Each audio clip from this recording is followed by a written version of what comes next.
안녕하세요. 오늘도 우리 하몽이네 가족 여러분 행복하셨나요? 물론 이 행복이라는 것은 뭐 우리가 눈으로 보이는 것도 아니고 또 누구나 그 행복을 원하지만 어떻게 해야 행복해지는가에 대해서 우리는 늘 생각하게 되잖아요. 근데 이 행복이라는 것은 전염된다고 그래요. 바이러스처럼. 그것은 뭐냐면 이제 한 사람이 행복한 바이러스가 이렇게 충만하게 되면은 그 옆에 있는 사람까지도 이게 이렇게 같이 행복한 감이 든다고 하거든요. 그래서 행복이라는 것은 이 어떤 우리가 뭐 부족한 물질이라든가 뭐 재물이라든가 뭐 권력이라든가 뭐 이런 명예라든가 이런 걸 가지고 우리는 이런 게 많으면 행복해질 것 같다는 생각을 하지 않습니까? 추상적으로. 행복이라는 것이 추상적이기 때문에. 그런데 사실은 이 행복이 그렇게 외부적인 요인으로 해서 행복도가 올라가는 건 아니라는 거. 어, 그러면 이 행복은 도대체 언제 행복해지느냐? 행복이라는 것은 내 자신이 이제 내 마음 안에서 이제 만들어지는 거예요. 내가 만들어지는 거. 그러니까 내 생각과 내 마음 안에서 만들어지는 것이 행복이지, 외부의 어떤 소유로 인해서 행복해지는 거는 지극히 많지가 않다는 거죠. 그래서 인생을 이제 뭐 100살 이렇게 살아보신 분 어르신들의 이게 말씀을 들어보면은 내가 어떤 거를 소유하고 어느 것보다는 내가 이제 존재하는 그런 존재감에 있어서 만족감을 찾을 때 진정한 행복이 있다고 말씀하시잖아요. 어, 저도 이제 돌아보니까 이제 한때는 굉장히 문학이라는 그 매체를 되게 관심이 있었고 또 사랑했고 또 심취했었던 적이 있거든요. 20, 30대. 근데 그것이 어떤 그 문학이라는 장르를 통하여서 자기 자신을 바라보는 것이고 또 자기와 관련된 어떤 사람과의 관계, 부모와의 관계, 또 스승과의 관계 이런 관계가 넓혀져 가는 그런 지경에 있어서 뭐라고 이렇게 표현할 수 없는 그 만족감 이것이 행복이 아닐까 저는 생각해 봤거든요. 그래서 여러분과 제가 이렇게 영상으로 만나는 것도 사실 인연이지 않습니까? 인연인데 수많은 인연 가운데서도 저는 어떻게 보면은 이제 세상에서 말하는 어떤 그 물질의 유익을 주는 것도 아니고 또 어떤 그 겉으로 보이는 면을 또 윤택하게 하는 것도 아닙니다. 저는 제 얘기는 그런 건 아니더라 할지라도 여러분이 인간 본연의 본질적인 그런 내면의 충실도를 높여갔을 때 우리가 더 행복해진다는 것을 좀 나누고 싶어요. 저는 이상하게 한 인생을 20대 그때부터 굉장히 철학에 관심이 많았고 또 문학에도 관심이 많다 보니까 그 영원한 것에 대한 갈망이 있었어요. 영원한 거. 그래서 친구들한테도 뭐 책을 한 권 사줄 때도 그 겉장에 영원한 우정, 우리 영원한 우정을 위하여 하면서 이렇게 사인을 해서 주고 이렇게 그 영원한 것에 대한 그렇게 그 가치가 높았던 것 같아요. 저는. 그러니까 어떻게 하겠어요. 뭐 이제 뭐 알바를 해서 돈을 번다든가 직장을 다녀서 막 돈을 벌어서 모은다든가 이런 거에 대해서는 전혀 저는 가치를 못 느꼈거든요. 하다못해 거만한 것 같지만 교만한 것 같지만 제가 만약에 하루에 8시간 근무를 해서 만약에 10만 원을 번다. 그거보다 제가 8시간 동안에 어떤 생각하고 사유하고 창작하고 이렇게 새로운 그 문학의 작품을 만들어내는 것이 더 가치가 있다고 저는 생각을 했기 때문에 돈에 대해서 그 연연하지 않고 어떤 그렇게 살았던 것 같아요.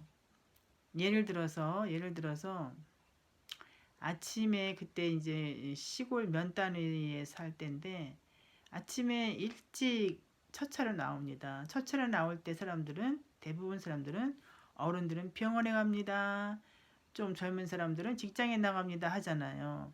근데 저는 그때 이제 자유롭게 논술 개인 지도를 했기 때문에 아침에 일찍 사실 안 나와도 돼요. 그런데 하루 24시간 중에서 깨어 있는 그 시간에 조금 더 어, 나의 그 내면을 좀 이렇게 좀 들여다보고 내면 안에 무엇인가를 이렇게 공급하고 싶은 그런 갈망이 있었기 때문에 어디 가는지 아세요? 시립 도서관에 가는 거예요. 시립 도서관을 막 열심히 가서 이제 보고 싶었던 책도 보고 또 원고도 쓰고 또 애들 가르칠 것도 이렇게 교환도 짜면서 그것이 뭐 저희 당장 돈이 드는 건 아니잖아요. 그러나 그거를 하고서 이제 해가 뉘어 넘어갈 쯤 되면 이제 또 차 시간에 맞춰서 집에를 가야 되지 않겠습니까? 그러면은 그렇게 해 이렇게 나오면 도서관에서 나오면은 해가 이제 이렇게 노을이 밝게 되고 하루가 저물어 가는 거예요. 그럴 때 저는 야, 저 세상에 많은 사람들은 하루를 어떻게 살았을까? 저 세상에 저 아래의 사람들은 지금 오늘 하루를 어떤 시간이라든가 직장에 매여서 영업에 매여서 돈을 벌기 위해서 하루를 사는 사람도 있는 반면 나는 이렇게 지금 당장은 돈도 안 되지만 당장은 뭔가 어떻게 가치를 척도할 수 없지만 내 나름대로의 그것이 굉장히 음, 가치가 있다고 느꼈거든요. 그래서 참으로 저는 좀 특이한 발상을 좀 하면서 살았던 것 같아요. 그렇게 하면서 집으로 갈 때 이 마음 안에 뭔가 뿌듯하고 채워지고 공급함이 있고 충만한 감이 있으니까 이것이 바로 행복이죠. 그렇죠? 외부에서 어떤 그런 많이 내가 세입이 돼서 행복한 게 아니라 내 안에서 내 뜻 안에 가꾸고 내가 할 수 있는 일에 대해서 조금 더 낫게 좀 발전하기 위해서 좀 노력하고 이런 거를 굉장히 가치 있게 생각했어요. 그거 누가 시켜서 하겠습니까? 그래서 저는 그런 시간들을 많이 가졌고 그러기에 이제는 문학이라는 것을 통하여서 많은 사람들을 만나고 또 작품들도 만나고 작품도 또 창작을 하고 이렇게 40대를 살면서도 뭔가 채워지지 않는 조금 그 부족한 게 있었던 것 같아. 그게 뭐냐? 아, 공자도 어, 나이가 40이 되면 부력의 나이라고 말했고 또 50이 되면 지천명이라 했지 않습니까? 그러면 부록은 좀 내가 가능성이 있는 것 같은데 지천명은 대체 어디서 들려줘야 제가 듣는 거잖아요. 지천명이라는데 나는 어떻게 해야 하늘의 소리를 들을 수 있는 것이지? 하면서 그때 그 성경을 좀 읽었던 것 같아. 그리고 새벽 기도를 좀 이렇게 열심히 갔는데 그래서 뭔가 하늘의 소리를 이렇게 정말 그 환상 속에서 듣는 하늘의 소리인 줄 알고 굉장히 갈망했어요. 그랬을 때 성경 말씀을 보면 볼수록 더 그 안에서 이렇게 풀리지 않는 성경 말씀은 굉장히 한자어가 많지 않습니까? 그래서 거기다가 또 그 비유로 비사로 빙자로 비유로 해가지고 중요한 건 많이 기록해 놨잖아요. 그러니까 성경을 읽으면 읽을수록 그냥 궁금증이 더해지는 거예요.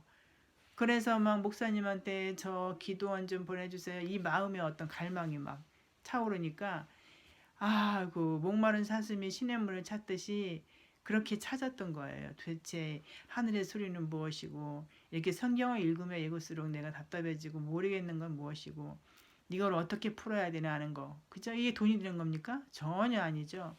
그래서 이제 막 목사님한테 기도원을 막 보내달라 해가지고 기도원에 가서 막 2박 3일 동안 잠도 안 자고 기도하면서 그냥 오로지 성경만 보는 거예요. 그게 뭐가 답이 나오니까? 그런데 이것이 어느 날 정말 하늘 레이더에 보였나 봐요. 이 하나님께서는 정말 모든 이 우주 만물 가운데 생명체를 다 창조하셨기 때문에 그들의 존재를 다 알잖아요. 근데 사람은 하나님의 심령을 창조해서 사람 안에 넣어 주셨기 때문에 내가 갈망하고 그 영혼으로 뭔가 원하는 것을 하나님이 보셨던 것 같아요. 그러니까 저를 이제 목마른 사슬림 시냇가를 찾듯이 그 갈급한 그 마음을 이제 말씀 앞으로 인도하셨던 것 같습니다. 그래서 아는 사람이 이제 저하고 같이 큐티를 하자 그래서 이제 큐티를 하게 됨으로써 해서 정말 이 성경의 그 본 의미를 알게 되어가고 조금씩 조금씩 이제 아 뭔가 조금 물을 마시는 느낌. 그래서 그 갈증이 조금씩 해결이 되는 그런 거를 느꼈거든요. 이렇게 했을 때 정말 이것이야말로 생명을 주는 아 생명수와 같은 이런 말씀이었구나 하는 거를 저는 느끼게 되었거든요. 그래서 지금도 이제 적게 아니면 뭐 많게 이렇게 사회생활을 하면서도 그 영혼의 어떻게 하면 갈망이 있는데도 그냥 세상의 이 바쁜 일로 인해서 영혼의 갈망 같은 거는 그냥 이렇게 스쳐 지나가는 것처럼 오히려 세상에서 할 일이 더 이렇게 위에다 우선순위로 두고 살다 보면은 사실 이렇게 하늘의 음성을 들으는 그런 때가 더디 오겠죠. 근데 저는 오로지 제 존재감과 제가 어떻게 보면은 세상적인 생각보다는 그런 어떤 새롭고 창조적인 그런 생각을 하다 보니까 나의 존재감에 대해서 되게 파고들었거든요. 그것을 문학이라는 장르를 통해서도 파고들었고 이렇게 성서를 통해서도 파고들었지만 내 스스로가 이게를 다 터득을 못하니까 어려웠거든요. 그래서 정말 이 하늘몽 우리 가족들도 혹여나 그 내면의 내 영혼의 갈망을 좀 잘 귀를 기울여서 그것을 정말 더 일찍 정말 그 갈망을 갈급함을 이렇게 좀 해결할 수 있다면 좋지 않습니까? 그러면은 얼마나 사는 것이 뭐 이렇게 눈에 보이는 이러한 것들은 다 사실은 다 노력하면 할 수 있지 않습니까? 그런데 내 스스로 하지 못하는 게 바로 깨달음이더라고요. 이 깨달음은 이 경서를 가지고 깨달은 그런 분이 가르쳐 줄 때 그 깨달음을 얻게 돼 있어요. 그래서 이 성경의 이제 그 의미를 뜻을 이제 알게 됨으로써 아하 이런 어떤 이런 하나님의 역사가 있었구나. 이것이 바로 하늘의 음성이었던 거예요. 지천명이. 공자도 그렇게 50이 되면 지천명을 해라. 지천명을 해라. 외쳤지만 그 공자 자신도 사실 하늘의 음성을 듣지 못하고 세상을 떠났지요. 그러나 이 시대는 정말 이 시대적으로 잘 타고나야 될 것 같아요. 시대적으로 정말 그런 어떤 인연을 만나서 인연이라는 것이 첫 번째는 나와 부모님과의 인연이겠죠. 그 다음에 나와 친구와의 인연, 또 나와 스승과의 인연, 그죠.